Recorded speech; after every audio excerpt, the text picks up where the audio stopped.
Ladies and gentlemen, welcome back to W.M.S.T. I am the guest host today for the special video of Syed versus Shawn. And let me fucking finish, you whore. Everyone's gonna just cancel out. And we're gonna know after this. Let me fucking finish. See, I can't work with these people. I try to do a nice civil show, and then one of my competitors try and be like chimes in.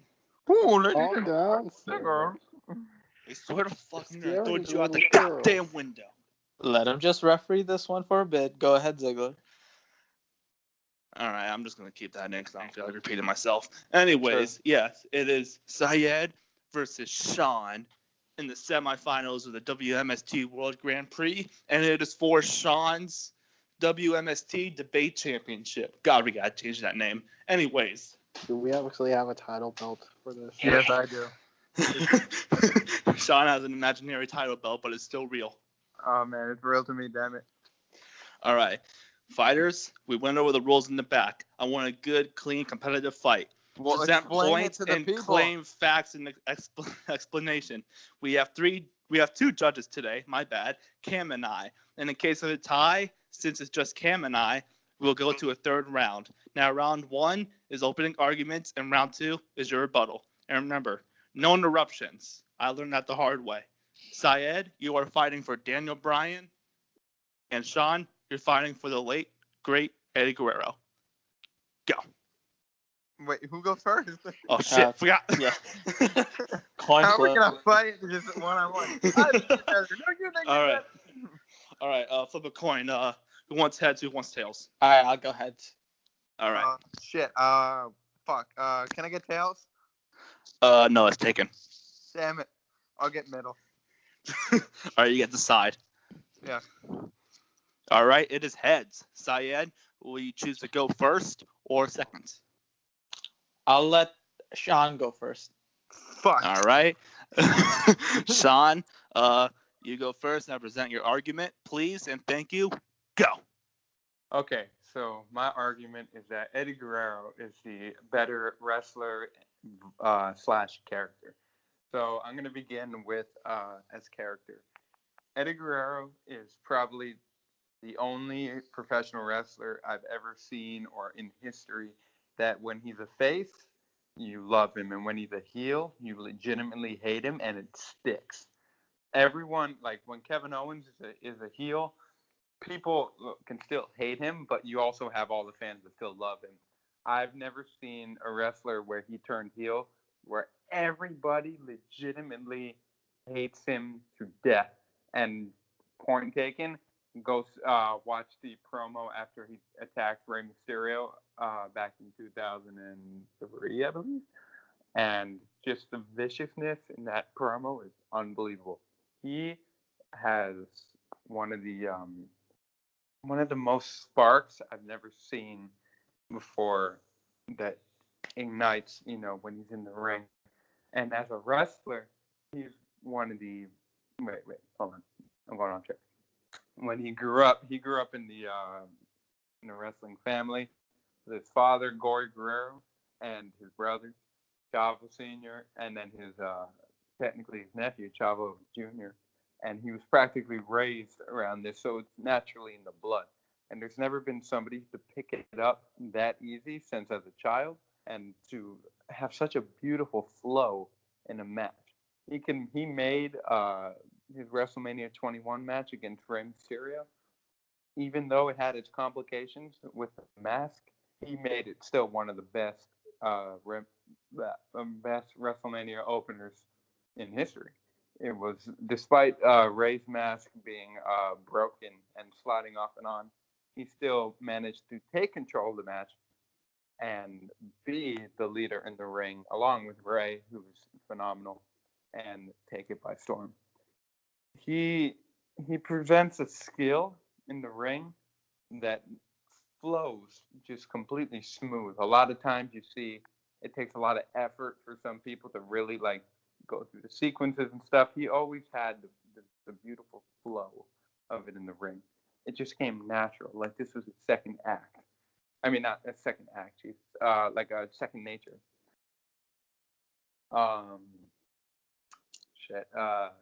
Definitely having an ability to take over the crowd when the minute you hear "Can you feel the heat?" or "Viva la raza," everyone instantly jumps up. But that's the same that Daniel Bryan has when you hear the beginning to his music. So that's something they're alike in that matter. But Eddie just had that infectious smile and that infectious attitude, and one of the best entrances that he ever has with the lowrider coming out. It's just ooh, Latino heat, literally, like hence the name. And one who could take any of a feud that can turn out bad and turn it into something amazing, because you think Eddie and JBL wouldn't be like, from Eddie and JBL, okay, we'll see, we love Eddie, but he took it into something so much more brutal. He was able to take a feud that was not so amazing into something unbelievable.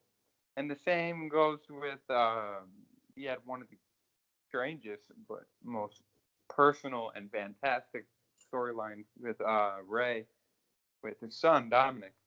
And also you can never forget his ability to cut a promo, how literal and real it sounds, just pure authentic coming out of his mouth.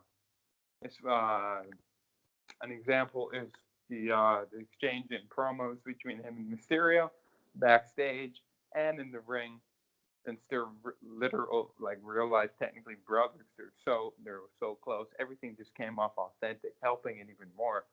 And his heel promo after he attacked Mysterio, uh, you just shiver with the intensity that comes out of him when he's holding the mask and screaming at it.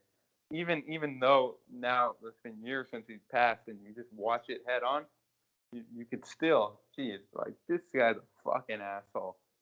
And that ability to change it that quick from literal badass, ruthless, we fucking hate you heel, threatening to take, well, own custody of Ray, the actual child, to the most lovable, charismatic wrestlers in history. It's just why I think Eddie is better than Daniel Bryan.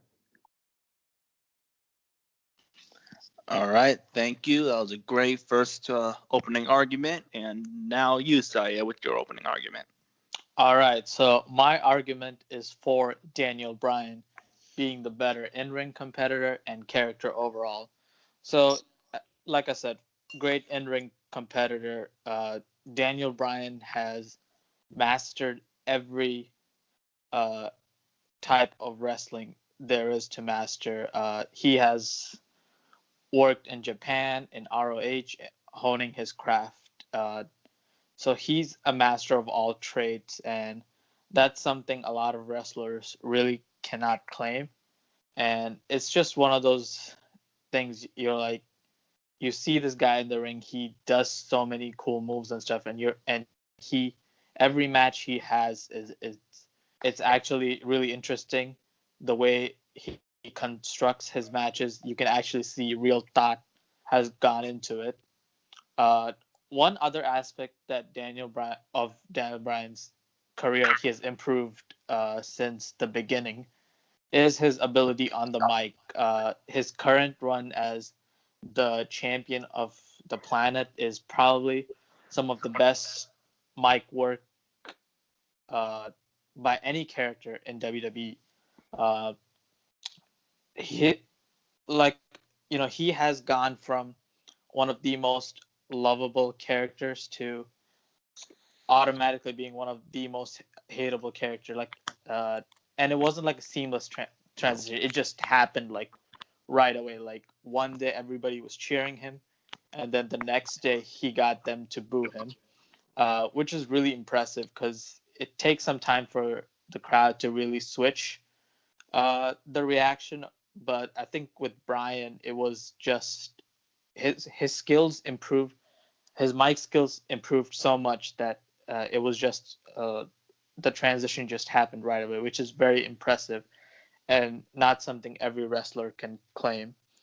Another thing that's just great about Daniel Bryan is his character is just, no matter if he's a heel or if he's a baby face, no matter his placement on the card, Daniel Bryan has always seemed to be relevant. Like there's no time where it's like, oh, we have no idea where Daniel Bryan's on the card. Like nobody's surprised if Daniel Bryan is on the card. They would be surprised if Daniel Bryan isn't on the card, which speaks a lot to his star power. Yeah, so actually speaking of star power, that's one thing Daniel Bryan has been able to really gain through his storyline with the Authority.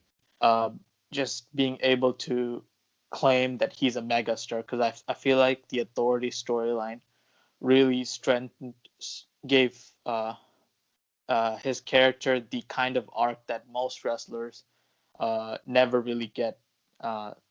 And I think that's why Daniel Bryan is one of the best characters and one of the best in-ring competitors we have currently. I'm good now. Damn. All right. Really great opening arguments. And now again to round two. Shawn, hit us with your rebuttal. So yes, Daniel Bryan has mastered all of a lot of art and technique. A lot of wrestlers haven't, but that doesn't always mean they're the best.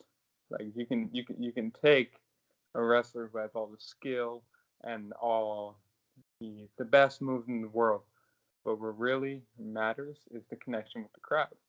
And a lot of the people could relate to Eddie because he had a lot of legit like reasons people can relate to, like his addiction, his battle with his own personal demons. A lot of people that shows his vulnerability, his main his like I guess you would say human side, because when you look at a wrestler, they're supposed to be larger than life characters. It shows the relatable side of somebody, and also he you said he goes from, it takes a lot of time for the crowd when Daniel Bryan turned heel recently, and took a lot of his shit. I'm going off track. Okay, so another reason that Eddie is definitely much better than Daniel Bryan is he had a lot to overcome that made him more relatable to everyone. Where he's a Latino who had to. You get a lot of stereotypical, it's not the classic American stuff, the Mexican American wrestler who had to overcome, and not a very big wrestler itself too. You still have the age where you got the Goldbergs, the Brock Lesnar's, and the stuff.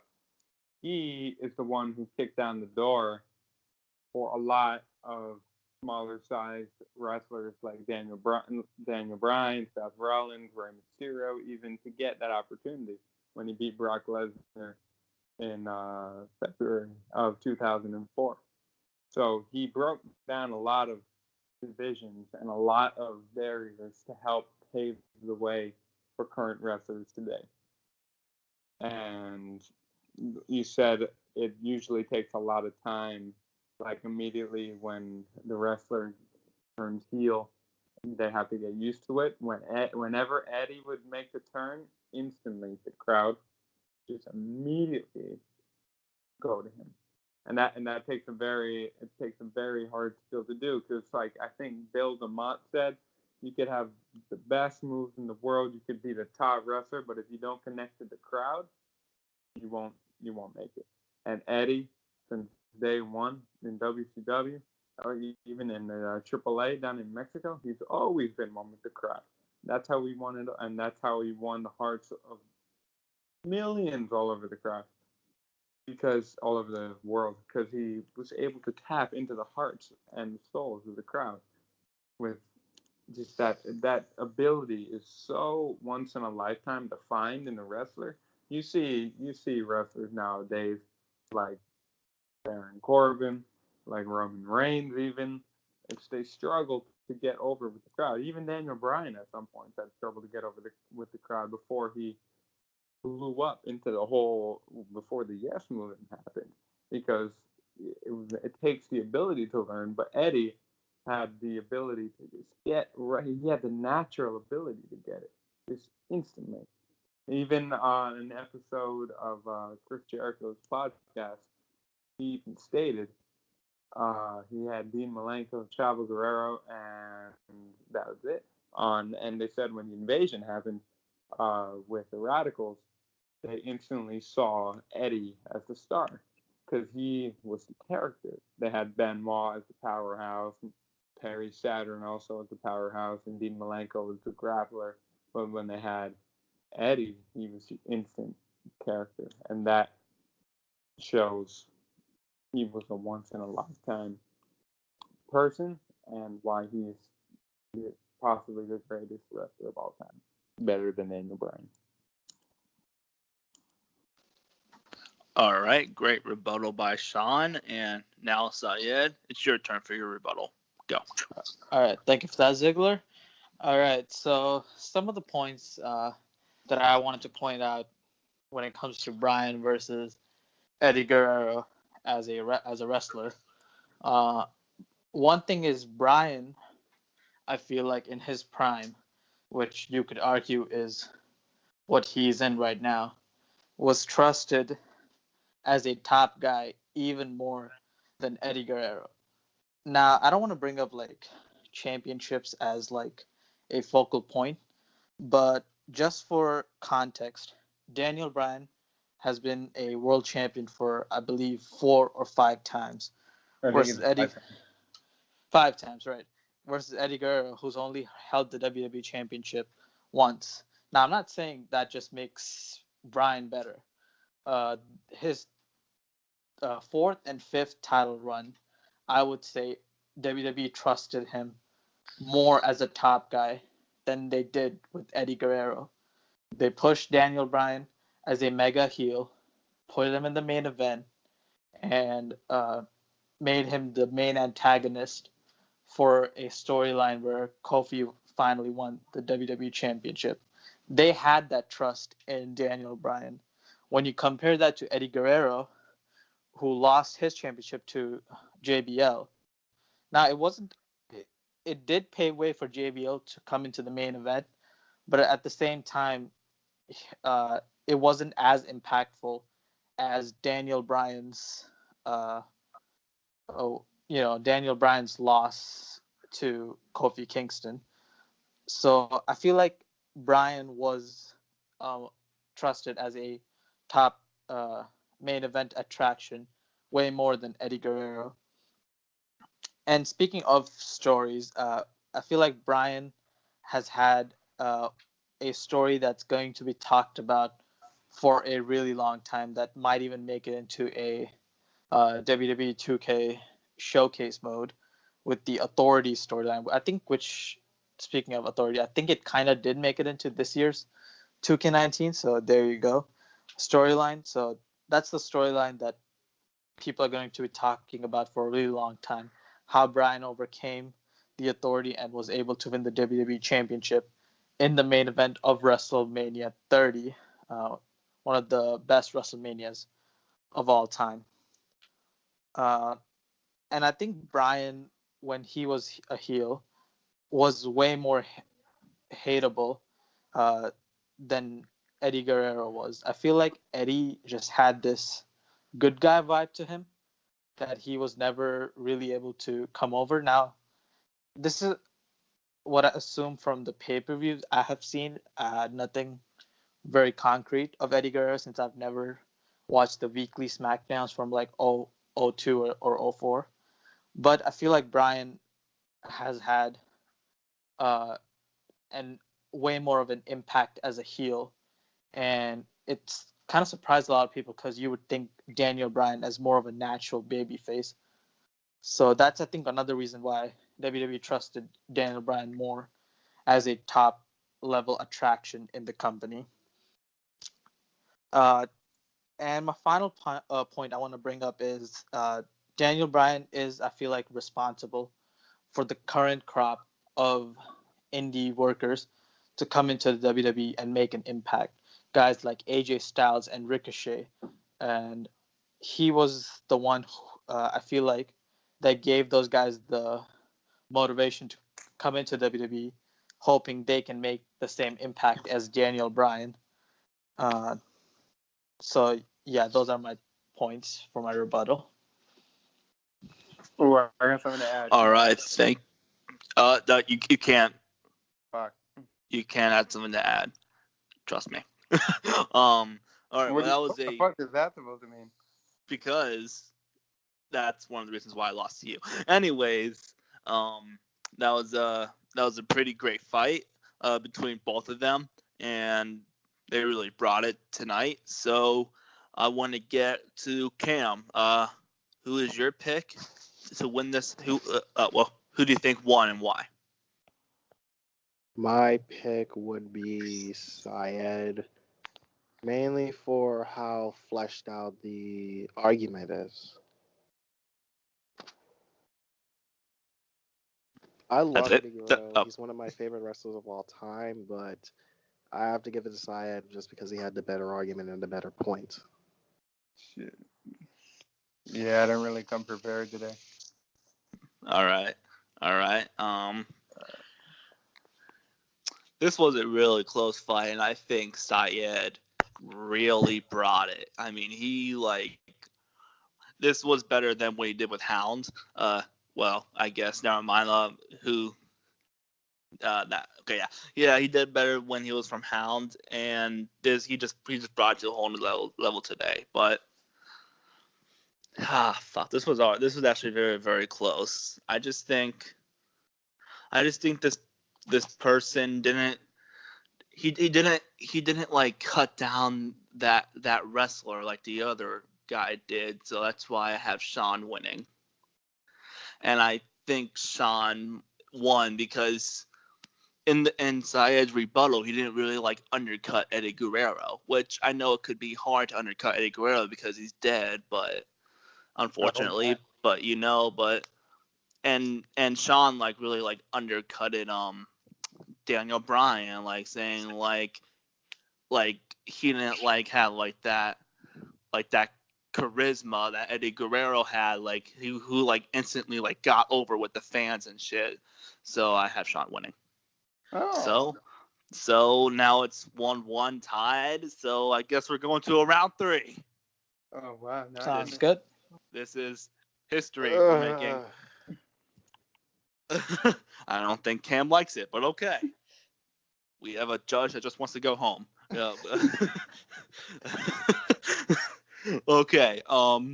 So why was I thinking it was gonna be a tie?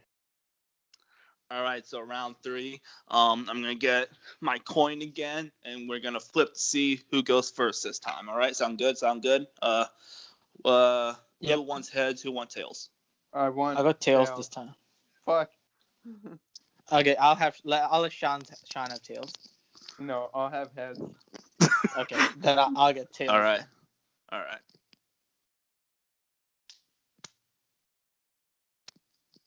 It's tails. Okay.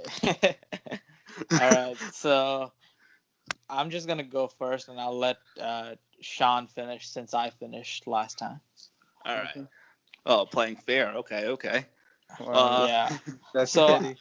All right, so not gonna take too long since I don't have a rebuttal prepared for this time. The only point I'm gonna make is overall, though, I feel like Daniel Bryan's impact is going to be felt more on the industry when it's all said and done. Because I feel like he's the kind of guy that people are going to look at and be like, wow, I can't believe he was able to make it in the industry and actually dominate. Like I said, be relevant wherever he's placed on the card, influence so many different wrestlers that are going to impact WWE's future going forward. Something I don't think I've never really heard something like that about Eddie, but I know there's a lot of stories like that, but I feel like Daniel Bryan overall is going to be the more talked about wrestler when his career is done later down the line. So yeah, go ahead. All right, Shawn, your turn. All right, now I finally wrote down some notes so I can finally have something to go after because I didn't have shit before. So before you said they didn't trust him. They trusted Daniel Bryan more with the titles to be a top guy.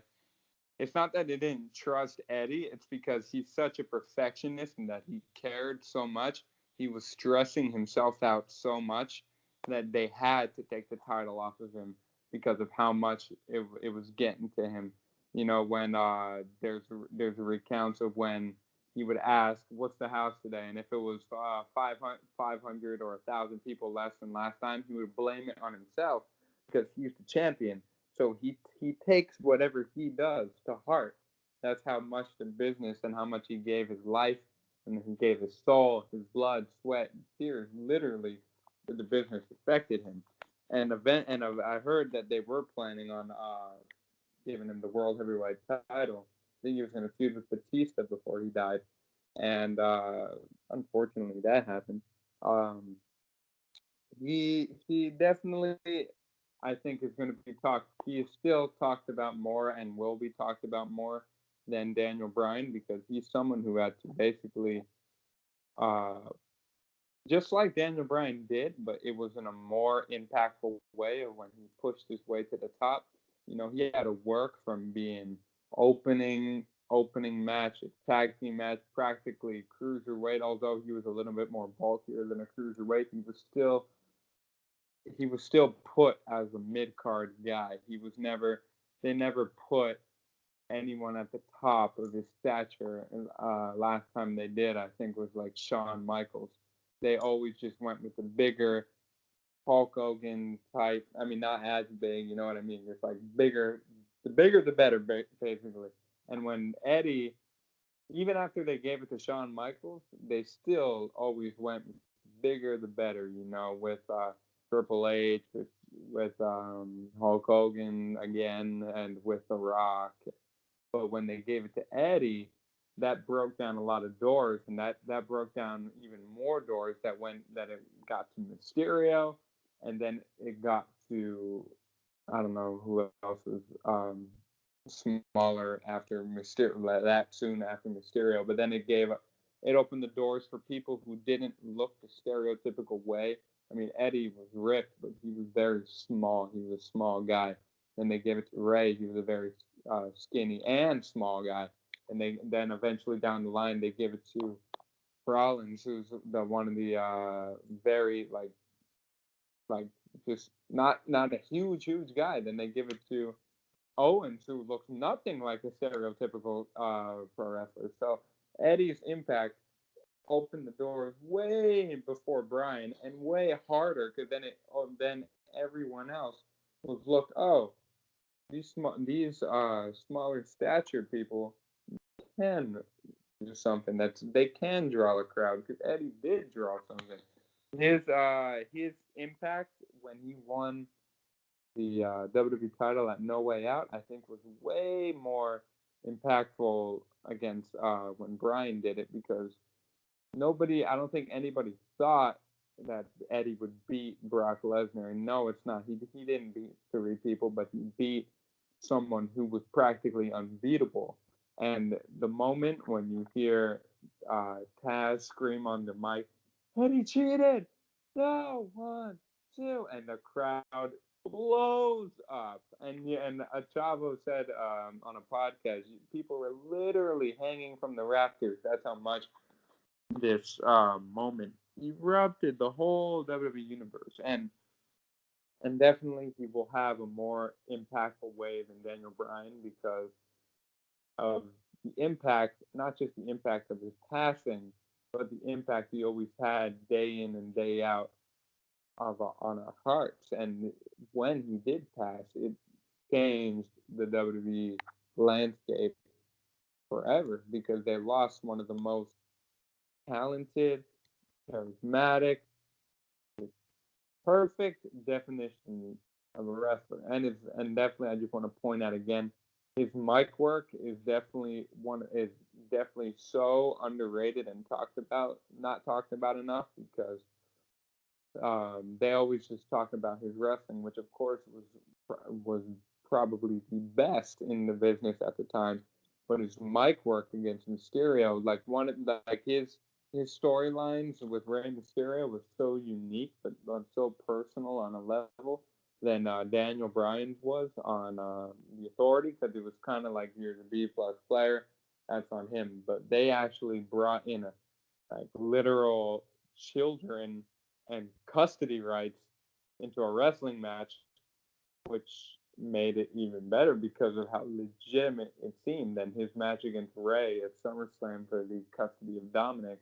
Although, yes, had some mess ups. I mean, what good match doesn't have mess ups? Still one of the greatest matches in SummerSlam history, which I think was a better match than Daniel Bryan versus Randy Orton versus Batista, because the original plan, which is Randy Orton versus Batista, and although they did give Bryan the spot, they always had faith in Eddie.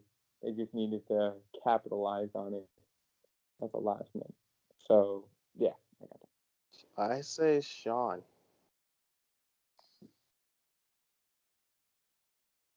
Because? Just the better arguments, the nostalgia, Wow, so enthusiastic. like, I'm trying to think. That's why. Yeah, thank you, That's why Cam. I sound so deflated. Oh, my God. Well, Yeah, you might want to clean this up on the podcast. well, I think this was one of the toughest fights in W.M.S.T.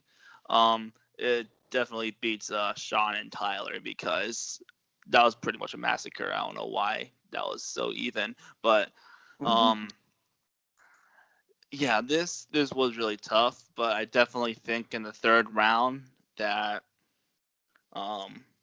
Shawn wins. So Shawn is still the W.M.S.T debate champion in a really, really close fight. I'm sorry, Syed, but yeah. Yeah, I love Shawn's argument. Syed fought so hard, and yeah, he won in the first round because I had no content, but then when I finally I believe he won in round 1, but then Shawn turned it back into rebuttal, and then he definitely won round 3. Yeah, that's why I didn't want to go first. Like, shit, I got nothing. So. Yeah, that was one point I wanted to bring up, and that was it pretty much for me. And Shawn just he was able to counter really well. So Shawn retains the championship for the second time tonight. He is still undefeated. Shawn is now 4-0. How's it feel, Shawn? W.M.S.T. heavyweight undefeated, never lost. How does it feel to be the only person in W.M.S.T. to be undefeated until you face me again? Okay, that's not gonna happen. But and also that's not gonna happen. Being undefeated, especially after talking about my favorite things like Iron Man, Wolverine, and Eddie Guerrero, is definitely very honoring. I want to thank my mom and dad for always being there for me. And thank you, Publix girl, for dumping me. Not Mallory. We shall not speak for Shawn, follow-up question. Yeah. You know you can't run. You know you can't hide. What the fuck? You're gonna raise I'm coming for that title. Okay. You know that, right? Whatever argument we have next, I will beat you. Hey everybody, I hope you enjoyed that episode. If you liked it, please like, share, and subscribe. And click the channel for more videos and see our recent uploads and our interviews with guys like @JordanJomo from Instagram and the Wrestling Classic. Again, thank you for your support, and we'll keep on delivering outstanding content for you all. Thank you.